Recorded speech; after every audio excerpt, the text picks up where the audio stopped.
Ao longo dos tempos, a humanidade buscou a perfeição em suas aparências, experimentando práticas surpreendentes e até mesmo perigosas.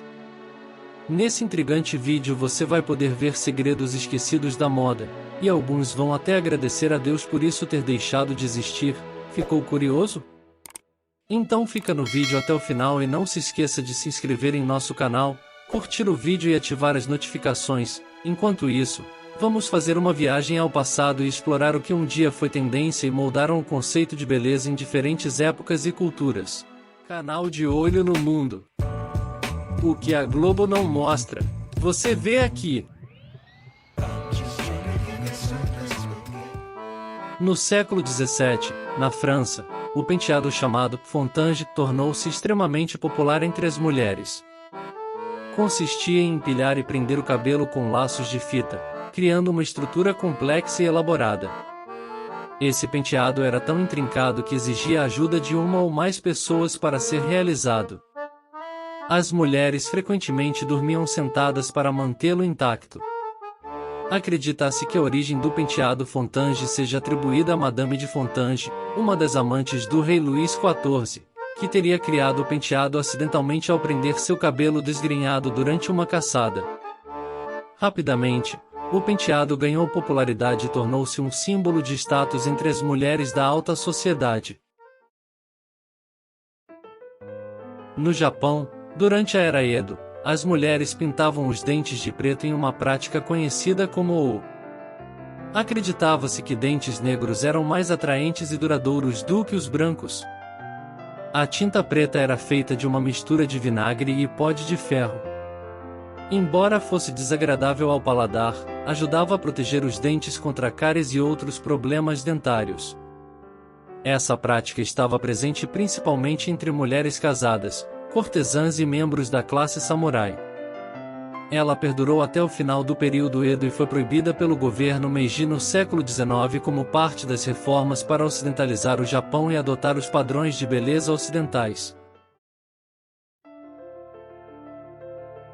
No século XVIII, a Vênus pálida era o ideal de beleza entre as mulheres europeias. Para alcançar uma pele pálida e luminosa, elas aplicavam pó de arroz e cremes à base de chumbo em seus rostos. Isso poderia levar ao envenenamento por chumbo, mas a aparência pálida era tão valorizada que muitas mulheres continuaram a praticá-la. Além disso, a pele pálida também era um símbolo de status, pois indicava que a pessoa não precisava trabalhar ao ar livre e ficar exposta ao sol. A moda da pele pálida começou a desaparecer no final do século XVIII, quando os perigos do envenenamento por chumbo se tornaram mais conhecidos, e a valorização da pele naturalmente saudável começou a prevalecer. A cintura extremamente fina em forma de ampulheta, conhecida como cintura de Vespa, era considerado o ideal de beleza feminina no século XIX. Para alcançar essa silhueta, as mulheres usavam espartilhos apertados. No entanto, o uso frequente desses espartilhos podia causar problemas de saúde, como dificuldade respiratória, deformidades e deslocamento de órgãos internos. Apesar disso, a cintura de Vespa era associada à imagem de fragilidade e delicadeza, características altamente valorizadas na época. No início do século XX, os padrões de beleza começaram a mudar, e a moda feminina evoluiu para estilos mais confortáveis e menos restritivos. Na Grécia Antiga, sobrancelhas unidas eram consideradas atraentes e desejáveis. Mulheres que não possuíam naturalmente sobrancelhas unidas utilizavam carvão e outros pigmentos para criar essa aparência, ou até mesmo colavam pelos de animais no rosto para alcançar essa ilusão.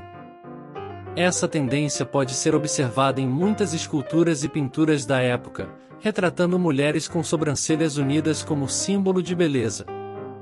A razão por trás dessa preferência não é clara, mas pode estar relacionada às ideias de simetria e harmonização facial. Com o passar do tempo, essa tendência desapareceu à medida que os padrões de beleza evoluíram.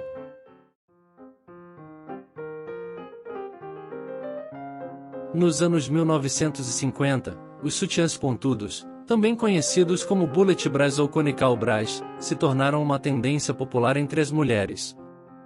Esses sutiãs eram projetados para dar aos seios uma forma cônica e projetada, criando uma silhueta distintiva que estava alinhada com os padrões da moda da época. Celebridades como Marilyn Monroe e Jane Russell ajudaram a popularizar essa tendência, que foi amplamente adotada, apesar do desconforto que poderia causar. O uso desses sutiãs pontudos também era considerado um símbolo de empoderamento feminino, pois as mulheres se sentiam mais confiantes e poderosas com essa silhueta exagerada. Eventualmente, os sutiãs pontudos deram lugar a estilos mais confortáveis e naturais, mas ainda são lembrados como uma tendência icônica da moda dos anos 1950. Durante o final da Idade Média e o início da Idade Moderna, a braguilha era uma peça de vestuário masculino comum, usada para cobrir e decorar a área genital.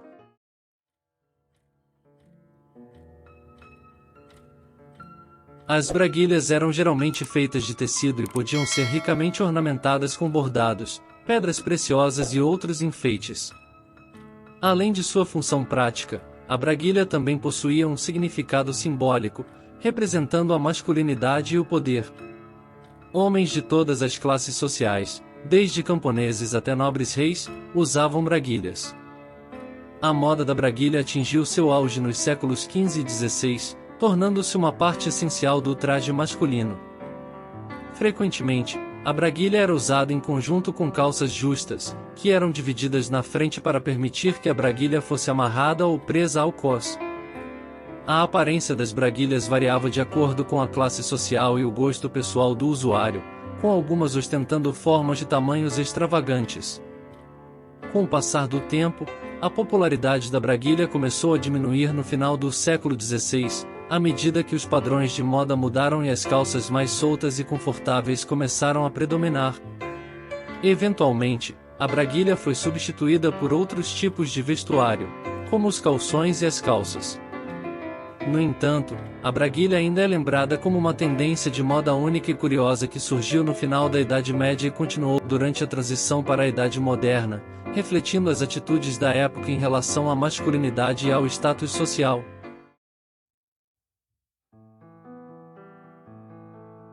As perucas, também conhecidas como peruques ou peruques, tornaram-se uma tendência popular de beleza e um símbolo de status social na Europa durante os séculos XVII e XVIII.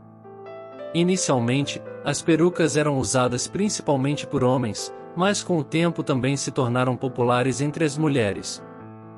Essas perucas eram confeccionadas com cabelo humano ou de animais, como cavalos e cabras, e frequentemente eram adornadas com laços, fitas e outros enfeites. A popularidade das perucas cresceu devido a várias razões. Uma delas era a necessidade de ocultar a calvície ou a escassez de cabelo, que era considerado pouco atraente e indesejável. Outra razão foi o surto de piolhos e outras infestações de parasitas, que levaram muitas pessoas a rasparem a cabeça e usarem perucas para manter uma aparência apresentável. Além disso, as perucas também eram usadas como forma de exibir riqueza e poder, pois eram caras e exigiam mais cuidados. As perucas eram usadas em diversos estilos, como perucas em pó e perucas alvejadas, que eram polvilhadas com pó branco para conferir um aspecto mais volumoso e luxuoso. As perucas masculinas geralmente eram mais curtas e cacheadas, enquanto as perucas femininas podiam ser mais elaboradas, com cachos longos e ondulados, e até mesmo enfeites de flores e joias. No final do século XVIII, a moda das perucas começou a declinar à medida que os padrões de beleza evoluíram e estilos de cabelo mais naturais passaram a ser preferidos. As perucas também caíram em desuso devido às mudanças políticas e sociais da época, como a Revolução Francesa, que rejeitava a ostentação e o luxo associados à nobreza. Hoje em dia, as perucas são principalmente usadas em fantasias ou por pessoas que enfrentaram perda de cabelo por motivos médicos. Ao explorarmos as tendências incomuns de beleza ao longo da história, somos lembrados de como os padrões de beleza são efêmeros e variam de uma cultura para outra. Devemos apreciar a diversidade e singularidade de cada época e aprender a valorizar a beleza em todas as suas formas. Se gostou do vídeo, Deixe seu super like, isso ajuda muito o canal.